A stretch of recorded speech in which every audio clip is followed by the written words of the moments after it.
I wasn't gonna make another video this week until I had my predictions out, but then I remembered that a couple minutes ago, actually, the World Series started, and I meant to talk a little bit about that in the last video, but I forgot. So here I am. Game's probably just started. I'm not actually watching it right now. I'll be watching it tonight, though. As of now, it looks like it just started not too long ago, and it's interesting. Red Sox and Rockies.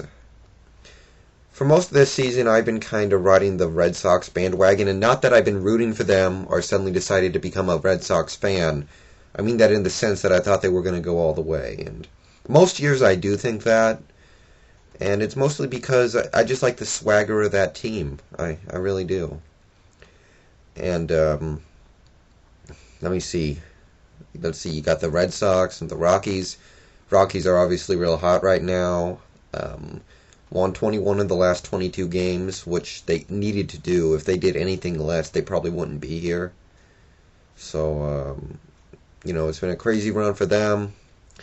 As for like a prediction, that's hard. I'm being pulled so many different ways on this game, and it's difficult. I'm going to say Red Sox in 6.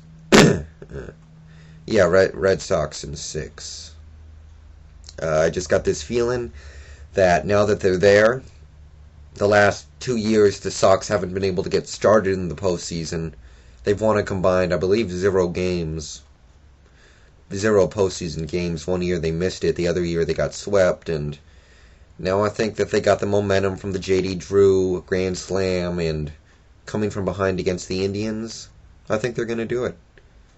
I'm going to say Red Sox in 6. I'm probably rooting for the Red Sox, but it would be cool to see the Rockies win because they haven't done anything much before, so I could go either way. I'm kind of a neutral bystander for this series. Just whoever wins, wins. Gonna be an interesting series. Red Sox in 6, that's my guess. But I don't know baseball as well as I know football, so I could easily be way off. We'll see, right? We'll see. This morning I got some interesting news concerning a couple things happening in football. Grady Jackson got cut from the Falcons, and like D'Angelo Hall, I don't understand this move from the Falcons' standpoint, since he could have helped them win some games this year, because he's a pretty dominant force against the run. I know he was having some disagreements and wasn't getting along and stuff, but I don't know if you should just cut him. I think that Seattle should really take a look at this guy, because our defensive tackle depth has been roughed up. We've lost Tubbs and Darby for the year, so we don't have a fat defensive tackle right now, and I think we need to bring in a fat tack.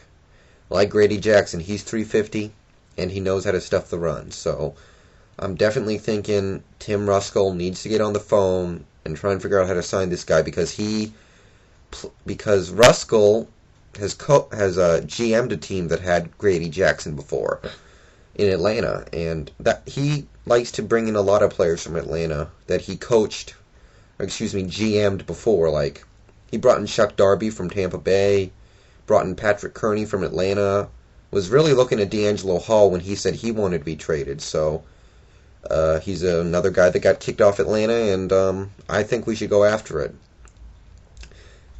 Other teams that might want him, maybe the Giants, because their defensive line right now is pretty much all speed, not a lot of size.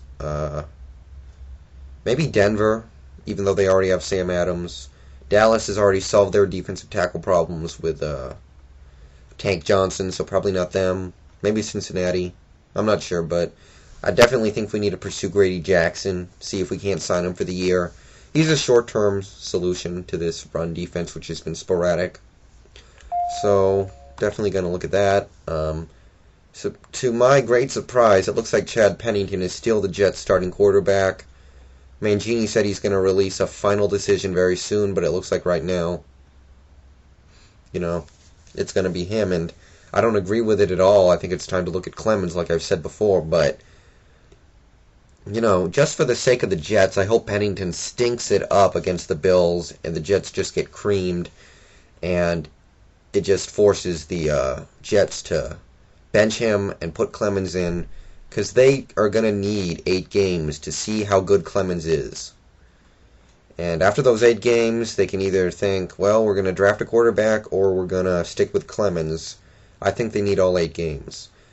I also don't get why Carolina's saying they want to start David Carr. David Carr has gone up against this Indianapolis team many, many times in his career already, and he hasn't fared very well, of course. I'm sure he's familiar with Dwight Freeney and Robert Mathis.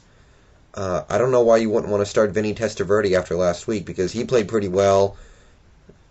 He helped you win that game with that big throw to Steve Smith and just in general not turning the ball over. I don't know why you wouldn't want to start Testaverde. Richard Seymour is back on the field, big for the Patriots. Looks like we might see him this week against the Redskins, and he means so much to this defense that it's amazing. I don't think this defense has been that good so far this year. I mean, they've been good, but a big reason that they've been playing well is because the offense is doing so well. I think that if the offense struggles in a game, that defense won't play so well. So getting Richard Seymour back, we could see the Patriots revisit the annals of an elite defense. So that's big for them. Jaguars quarterback David Garrard could miss a month. And if he does, that's pretty much it for the Jaguars season, I think, because Quinn Gray is awful. Any free agent they could possibly sign is pretty awful. I'm not feeling it. If Garrard misses significant time, I don't think they can win games against any even subpar teams, so they need him. I'll get picks up probably Friday. I'm not comfortable doing it yet. I want to see some injury reports first, but obviously we're off this week, so I'm going to be spending probably more time talking about the rest of the league. So see you then.